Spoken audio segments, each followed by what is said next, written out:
Sir October 2 VCK மது ஒழிப்பு மாநாடு வச்சிருக்காங்க. அதில் அழைப்பு கொடுத்தா நீங்கள் கலந்து வாய்ப்பு இல்லை. நீங்கள் பார்த்தீங்கன்னா இன்றைக்கி மது ஒழிக்கிறோன்னு மாநாடு நடத்தியிருக்காங்க. முதல்ல அவங்க தோழமை கட்சி திமுக காங்கிரஸ் அவர் அழைப்பு விட்டாலாம் நீங்கள் பார்க்கணும்.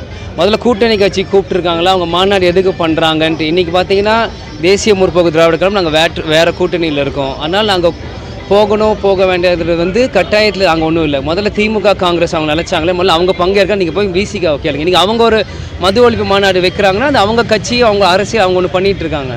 அது என்ன நடக்குதுன்னு பார்ப்போம். பட் இருந்தாலும் பிசிக்காக நேரத்தில் தேசிய முற்போக்கு திராவிட கழகம் சார்பாக வாழ்த்துக்களை தெரிவித்துக் கொள்கிறோம். ஆனால் தேமுதிக ஆரம்பிச்சு கேப்டன் எதிர்கட்சி தலைவர் லெவலுக்கு வந்தார். இப்போ விஜய் கட்சி ஆரம்பிச்சிருக்காரு. அது போல ஒரு தாக்கத்தை தமிழகத்தில் ஏற்படுத்துவார். அது விஜய் செயல்பாட்டில் தான் அது இருக்குது. என் கருத்தில் அது ஒன்றும் இல்லைங்க. செந்தில் பாலாஜி விடுதலை இருக்காரு.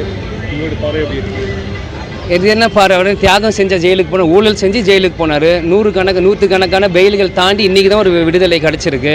இது சொல்கிறதுக்கு ஒன்றும் இல்லை. தப்பு செஞ்சவங்க தண்ணி குடிச்சு தான் ஆகணும். அந்த மாதிரி உப்பு செஞ்சால் தண்ணி குடிச்சு தான் ஆகணும். அந்த மாதிரி தப்பு செஞ்சுருக்காரு. ஜெயில் தண்டனை போட்டு அனுபவிச்சிருக்காங்க.